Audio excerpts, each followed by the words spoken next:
China दुनिया की factory बन चुका है।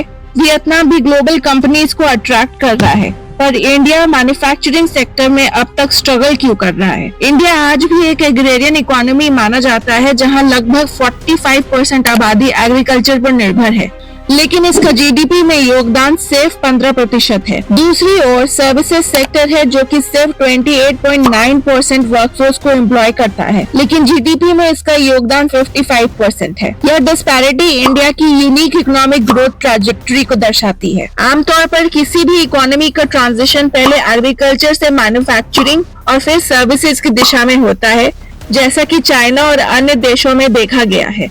लेकिन इंडिया ने इस इकोनॉमिक ग्रोथ के ट्रेडिशनल पैटर्न को बाईपास कर दिया और एग्रीकल्चर से सीधे सर्विसेज सेक्टर में छलांग लगा दी। इसकी वजह हायर एजुकेशनल इंस्टीट्यूशंस की एस्टैब्लिशमेंट और आईटी सेक्टर की ग्रोथ रही, जिससे स्किल्ड प्रोफेशनल्स को अच्छी जॉब मिली और इकोनॉमी को सर्विसेज ड्रिवन बना दिया। हालांकि मैन्युफैक्चरिंग सेक्टर की ग्रोथ इसी रफ्तार से नहीं हो पाई है। मेक इन इंडिया इनिशिएटिव 2014 में मैन्युफैक्चरिंग को बूस्ट देने के लिए लॉन्च किया गया था, लेकिन आज भी इसका जीडीपी में कंट्रीब्यूशन 13 से 17% के बीच है। मेक इन इंडिया प्रोग्राम में 25% का टारगेट पाने का रखा गया था, लेकिन मेक इन इंडिया लॉन्च करने के बाद भी यह मुमकिन नहीं हो पाया है। इससे साफ पता चलता है कि इंडिया में स्ट्रक्चरल ट्रांसफॉर्मेशन अभी भी इनकम्प्लीट है। एक बड़ी आबादी एग्रीकल्चर पर निर्भर है, लेकिन प्रोडक्टिविटी और अर्निंग्स कम है, जबकि services sector high value creation कर रहा है। ऐसे में सवाल उठता है कि क्या इंडिया का मैन्युफैक्चरिंग सेक्टर स्टैग्नेट हो गया है? मेक इन इंडिया के बावजूद क्यों यह सेक्टर इकोनॉमी का एक मेजर ड्राइवर नहीं बन पा रहा है? इसी मुद्दे पर हम इस वीडियो में डिटेल में बात करेंगे। 2014 में make in India programme launch किया गया था और इसके मेन ऑब्जेक्टिव्स थे हर साल इंडियन इंडस्ट्री की ग्रोथ रेट को 15 से 14% तक बढ़ाना, 2022 तक 100 मिलियन इंडस्ट्रियल जॉब्स क्रिएट करना, मैन्युफैक्चरिंग सेक्टर का जीडीपी में शेयर 25% तक बढ़ाना, इंडिया को चाइना की जगह दुनिया की नई फैक्ट्री बनाना और हाई वैल्यू मैन्युफैक्चरिंग में आगे बढ़ाना। लेकिन हकीकत में इन गोल्स को हासिल करना तो दूर, स्थिति और खराब हो गई। 2014 से इंडस्ट्रीज की ग्रोथ रेट दुगनी होने के बजाय 4% के आसपास ही रही और मैन्युफैक्चरिंग की ग्रोथ रेट तो इससे भी कम रही। जीडीपी में मैन्युफैक्चरिंग का शेयर बढ़ने के बजाय घटता गया। 2010 में यह 18.3% था, लेकिन 2020 में यह घटकर 14.72% रह गया। एनुअल सर्वे ऑफ इंडस्ट्रीज के डेटा के अनुसार 2014 में मैन्युफैक्चरिंग सेक्टर में 13.88 मिलियन लोग एम्प्लॉयड थे, जो 2022 तक बढ़कर 18.49 मिलियन हो गए। यानी पिछले 8 सालों में सिर्फ 4.61 मिलियन नए जॉब्स क्रिएट हुए। मेक इन इंडिया ने जॉब क्रिएशन में मदद तो की, लेकिन जो एम्बिशियस टारगेट रखा गया था उसे अचीव नहीं कर पाया। सिर्फ जॉब क्रिएशन ही नहीं, एफडीआई के मामले में भी मेक इन इंडिया के एक्सपेक्टेड रिजल्ट्स पूरे नहीं हुए। 2014 से 2024 के बीच मैन्युफैक्चरिंग सेक्टर में कुल $165.1 बिलियन का एफडीआई आया, जो 2004 से 2014 की तुलना में 69% ज्यादा था। शुरुआत में एफडीआई में स्टडी ग्रोथ दिखी, लेकिन 2023 में इसमें गिरावट आई। 2022-23 में मैन्युफैक्चरिंग सेक्टर में $11.3 बिलियन का एफडीआई आया था, जो 2023-24 में घटकर $9.3 बिलियन तक रह गया, यानी लगभग 17.7% की गिरावट। यह डिक्लाइन बताता है कि भले ही भारत ने मैन्युफैक्चरिंग को बढ़ावा देने के लिए नई नीतियां बनाई हों, लेकिन फॉरेन इन्वेस्टर्स की इंटरेस्ट को सस्टेन करना एक चैलेंज बना हुआ है। मेक इन इंडिया और आत्मनिर्भर भारत जैसे प्रोग्राम्स को लॉन्च करने के पीछे एक स्ट्रॉन्ग रैशनल है। भारत को ग्लोबल मैन्युफैक्चरिंग हब बनाने का पोटेंशियल था और पॉलिसी मेकर्स को लगा कि अगर सही रिफॉर्म्स किए जाएं, तो इंडिया दुनिया का नया मैन्युफैक्चरिंग पावर हाउस बन सकता है। इसके पीछे कई कारण हैं।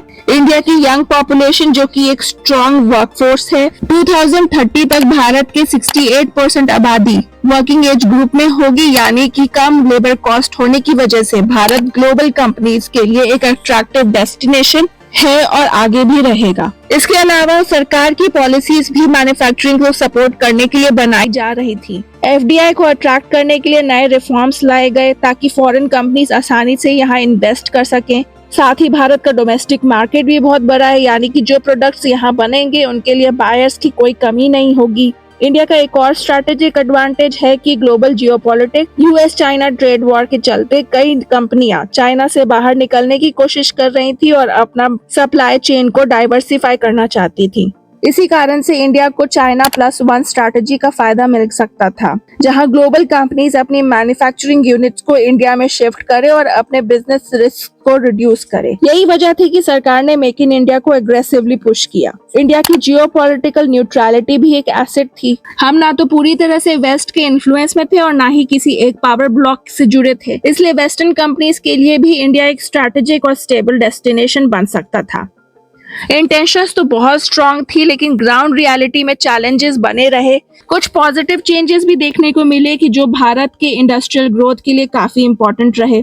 भारत में mobile manufacturing, electronics, defence production के क्षेत्र में ग्रोथ देखने को मिली है। 2022 में एप्पल ने अपनी मैन्युफैक्चरिंग स्ट्रैटेजी में बड़ा बदलाव लाने का फैसला किया। कोविड-19 डिस्ट्रप्शंस और बढ़ते यूएस चाइना टेंशंस की वजह से एप्पल और कई दूसरी बड़ी कंपनियां चाइना से अपनी डिपेंडेंसी कम करना चाहती थी। इसी वजह से उन्होंने चाइना प्लस वन स्ट्रैटेजी अपनाई, जिसमें वे चाइना के अलावा दूसरे देशों में भी अपनी प्रोडक्शन यूनिट सेटअप करना चाहते थे और अभी भी कर रहे हैं। इस स्ट्रैटेजी के तहत मेक्सिको, थाईलैंड, इंडिया और वियतनाम नए प्रोडक्शन हब्स के रूप में उभरने लगे। एप्पल ने भी इंडिया में अपने आईफोन मैन्युफैक्चरिंग को बढ़ाने का फैसला किया। इंडिया ने 2021 में सेमीकंडक्टर मिशन भी लॉन्च किया, जिसका एम था देश में सेमीकंडक्टर मैन्युफैक्चरिंग इकोसिस्टम को डेवलप करना और प्राइवेट इन्वेस्टमेंट को अट्रैक्ट करना। इस इनिशिएटिव के तहत सरकार $10 बिलियन का इंसेंटिव पैकेज लेकर आई, जिससे चिप मैन्युफैक्चरिंग, डिजाइन और रिसर्च एंड डेवलपमेंट को बूस्ट मिले। यह सच है कि सरकार ने मैन्युफैक्चरिंग को बूस्ट करने के लिए कई कदम उठाए, लेकिन अब भी हम मैन्युफैक्चरिंग सेक्टर में 15 से 16% की जीडीपी में कंट्रीब्यूशन पर अटके हुए हैं, जबकि टारगेट 2025 तक इसे 25% तक ले जाने का था। इतने एफर्ट्स के बावजूद डिजायर्ड ग्रोथ क्यों नहीं मिल पाई? इसके पीछे कुछ बहुत ही क्रिटिकल इश्यूज हैं जो इंडिया को एक ग्लोबल मैन्युफैक्चरिंग पावर हाउस बनने से रोक रहे हैं। इस वीडियो में हम इन चैलेंजेस को एक एक करके समझेंगे, ताकि यह क्लियर हो सके कि किन कारणों से इंडिया अपनी फुल पोटेंशियल तक नहीं पहुंच पा रहा है। सबसे पहला कारण जो मैन्युफैक्चरिंग सेक्टर के प्रगति को रोक रहा है, और वह है ब्यूरोक्रेटिक हर्डल्स और कॉम्प्लेक्स प्रोसीजर्स का होना। फैक्ट्री सेटअप करना हो या बिजनेस एक्सपैंड करना हो, इंडिया में मैन्युफैक्चरर्स को ढेर सारे परमिट्स, अप्रूवल्स और कंप्लायंस रिक्वायरमेंट्स पूरे करने पड़ते हैं, जो प्रोसेस को स्लो और कॉस्टली बना देता है। चाइना की सरकार जहां इंडस्ट्रीज को स्मूथ रेगुलेशंस के जरिए सपोर्ट करती है, वहीं इंडिया में ब्यूरोक्रेटिक हर्डल्स इन्वेस्टमेंट और एक्सपेंशन को डिस्करेज करते हैं। वर्ल्ड बैंक की 2020 की ईज ऑफ डूइंग बिजनेस के रैंकिंग में भारत का रैंक 63rd था और वहीं चाइना का रैंक 31st था। भारत में लेबर लॉज भी बहुत सख्त हैं कि हायरिंग और फायरिंग एक बड़ी चुनौती बन जाती है। इसकी वजह से companies large scale factory setup करने से बचती हैं। भारत में लैंड एक्विजिशन भी एक लंबी और महंगी प्रक्रिया है, जिससे नए फैक्ट्रीज को सेटअप करना मुश्किल हो जाता है। इसके अलावा एनवायरमेंटल कंसर्न्स भी एक बड़ी बाधा है। भारत में सख्त कानून तो हैं, लेकिन उसका सही एग्जीक्यूशन नहीं हो रहा है। नतीजा यह है कि ना तो हम तेज इंडस्ट्रियलाइजेशन कर पा रहे हैं और ना ही पर्यावरण को बचा पा रहे हैं। विकसित देशों में strong law enforcement, advance technology, planned urbanisation और करप्शन फ्री गवर्नेंस के कारण दोनों चीजें साथ साथ चल पा रही हैं, जबकि भारत में ब्यूरोक्रेटिक हर्डल्स, आउटडेटेड पॉलिसीज और वीक एनफोर्समेंट की वजह से दोनों मोर्चों पर हम पिछड़ रहे हैं। अगर भारत को दोनों क्षेत्रों में सुधार करना है तो उसे अपने कानूनों को और भी ज्यादा एफिशिएंट बनाना होगा, ब्यूरोक्रेटिक हर्डल्स को कम करना होगा और इंडस्ट्रीज को मॉडर्न पोल्यूशन कंट्रोल टेक्नोलॉजीज को अपनाने के लिए इंसेंटिवाइज करना होगा। भारत में मैन्युफैक्चरिंग सेक्टर को एक और बड़ी समस्या का सामना करना पड़ रहा है, वह है infrastructural bottleneck. Poor road networks, inefficient port, unreliable electricity supply और कमजोर लॉजिस्टिक सिस्टम्स की वजह से भारत में फैक्ट्रीज चलाना और प्रोडक्ट्स को ग्लोबल मार्केट में भेजना महंगा और मुश्किल हो जाता है। जब इंफ्रास्ट्रक्चर के लेवल पर कमी होती है तो लॉजिस्टिक कॉस्ट बढ़ जाती है, जिससे इंडियन प्रोडक्ट्स इंटरनेशनल मार्केट में कॉम्पिटिटिव नहीं रह पाते। खासकर कोविड के बाद जब कंपनियां चाइना से बाहर निकल रही हैं, भारत को अन्य देशों जैसे कि वियतनाम, इंडोनेशिया और सिंगापुर से बड़ी टक्कर मिल रही है, क्योंकि वे देश भी एक मैन्युफैक्चरिंग हब बनना चाहते हैं। मैन्युफैक्चरिंग के लिए सिर्फ अच्छी नीतियां ही नहीं, बल्कि क्रिटिकल रिसोर्सेज जैसे कि uninterrupted power supply, reliable transportation और हाईटेक इंडस्ट्रियल इंफ्रास्ट्रक्चर भी जरूरी है। सेमीकंडक्टर मैन्युफैक्चरिंग जैसे सेक्टर्स के लिए स्टेबल वाटर सप्लाई और जीरो पावर ब्लैकआउट बेहद महत्वपूर्ण है। लेकिन भारत में अभी भी frequent power failures, inefficient domestic supply chain और कनेक्टिविटी इश्यूज एक बड़ी बाधा बने हुए हैं।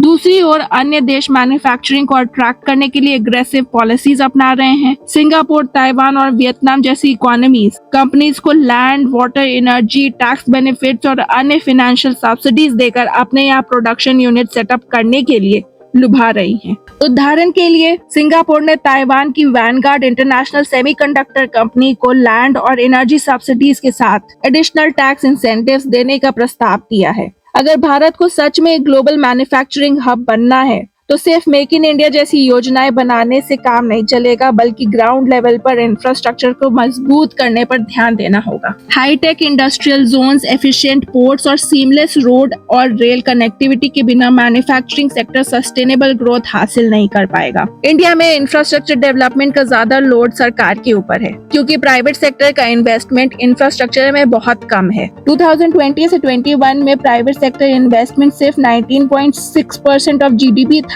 इसका मेन रीजन है गवर्नमेंट पॉलिसीज की अनसर्टेनिटी, टैक्स डिस्प्यूट्स और इकोनॉमिक रिफॉर्म्स का स्लो पेस। अब प्रॉब्लम यह है कि गवर्नमेंट का डेट टू जीडीपी रेशियो यानी कि कर्ज 83% के करीब है। मतलब सरकार के पास भी अनलिमिटेड पैसे नहीं है कि वह अकेले इंफ्रास्ट्रक्चर स्पेंडिंग को फाइनेंस करती रहे। अगर प्राइवेट सेक्टर इन्वेस्टमेंट वापस नहीं आया तो इंफ्रास्ट्रक्चर डेवलपमेंट को सस्टेन करना मुश्किल हो जाएगा।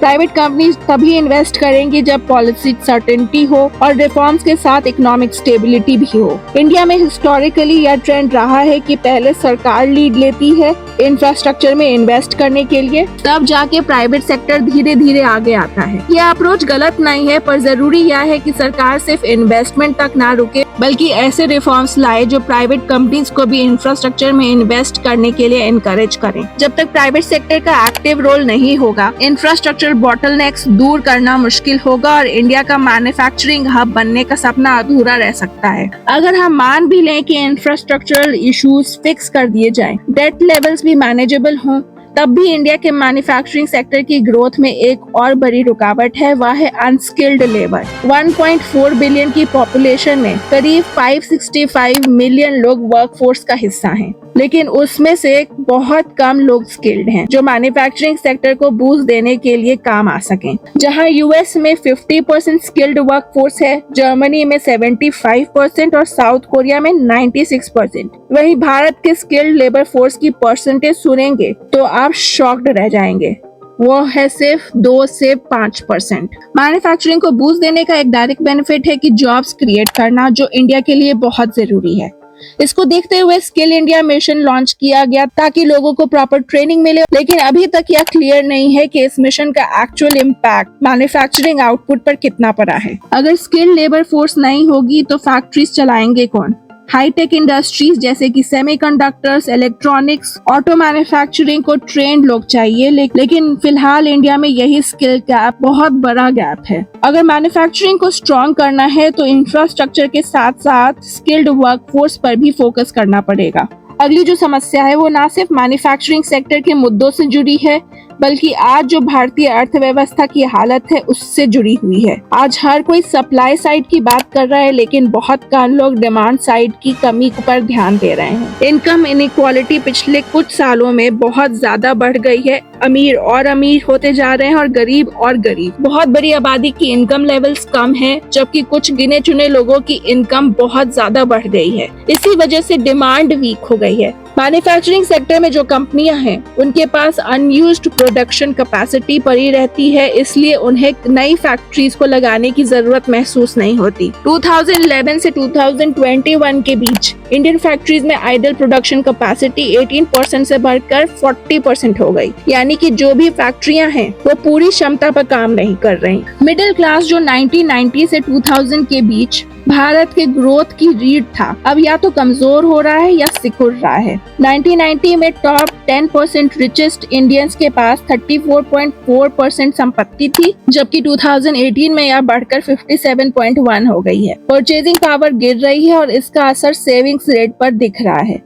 2024 में सेविंग्स रेट सिर्फ 5.3% ऑफ जीडीपी था, जो 1970s के बाद सबसे कम था। इसी तरह डेट लेवल्स यानी कि कर्ज भी बढ़ रहे हैं। 2023 में यह 5.8% ऑफ जीडीपी था, जो फिर से 1970s के बाद से सबसे ज्यादा था। जब डिमांड ही वीक है तो मैन्युफैक्चरर्स को नए मैन्युफैक्चरिंग यूनिट्स लगाने का इंसेंटिव नहीं मिलता, क्योंकि अगर प्रोडक्शन बढ़ा भी दिया जाए तो प्रोडक्ट्स को खरीदेगा कौन। यही वजह है कि डिमांड साइड की कमजोरी नए मैन्युफैक्चरिंग यूनिट सेटअप करने में एक बड़ी रुकावट बन रही है। एक और बड़ी समस्या जो मैन्युफैक्चरिंग सेक्टर को प्रभावित कर रही है वह यह है कि भले ही फैक्ट्रीज को स्थापित कर दिया जाए, लेकिन असल में प्रोडक्ट्स पूरी तरह से इंडिया में मैन्युफैक्चर नहीं हो रहे, बल्कि ज्यादातर मामलों में कंपोनेंट्स और टेक्नोलॉजी चाइना या दूसरे देशों से इम्पोर्ट किए जा रहे हैं और फिर इंडिया में सिर्फ असेंबली हो रही है। इसका भारत पर क्या असर पड़ रहा है? पहला है कि लिमिटेड वैल्यू एडिशन। क्योंकि कोर कंपोनेंट्स इंपोर्ट किए जा रहे हैं, इंडिया की वैल्यू एडिशन कम हो रही है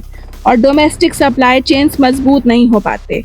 दूसरा, high import dependency. Make in India का एक मकसद चाइना पर निर्भरता कम करना था, लेकिन अगर की पार्ट्स और रॉ मटेरियल्स वहीं से आ रहे हैं तो डिपेंडेंसी कम होने की जगह बनी हुई है। तीसरा है जॉब क्रिएशन में कमी। अगर पूरा प्रोडक्ट इंडिया में मैन्युफैक्चर्ड नहीं हो रहा है तो हाई स्किल्ड जॉब्स भी नहीं क्रिएट हो रही हैं। असेंबली वर्क की वजह से सिर्फ लो स्किल्ड जॉब्स ही बढ़ते हैं, जिससे लॉन्ग टर्म ग्रोथ पर इम्पैक्ट पड़ता है। चौथा प्रॉब्लम यह है कि वीक कॉम्पिटिटिवनेस। अगर भारत में कोर टेक्नोलॉजी और रिसर्च और डेवलपमेंट नहीं होंगे तो हम ग्लोबल लेवल पर एडवांस्ड मैन्युफैक्चरिंग में चाइना, वियतनाम या साउथ कोरिया से कम्पीट नहीं कर पाएंगे। तो क्या मेक इन इंडिया सिर्फ असेंबल इन इंडिया बन गया है? आज के हालात देखें तो बहुत हद तक हाँ, लेकिन ऐसा हमेशा रहना जरूरी नहीं है। इंडिया को सिर्फ असेंबली हब नहीं, एक कंप्लीट मैन्युफैक्चरिंग इकोसिस्टम बनना होगा, जहां रिसर्च और डेवलपमेंट, लोकल सप्लायर नेटवर्क और की कंपोनेंट प्रोडक्शन भी भारत में ही हो। इसके लिए जरूरी है कि सरकार और इंडस्ट्री मिलकर प्रोडक्शन इंफ्रास्ट्रक्चर, सप्लाई चेन्स और स्किल्ड वर्कफोर्स पर ज्यादा निवेश करे।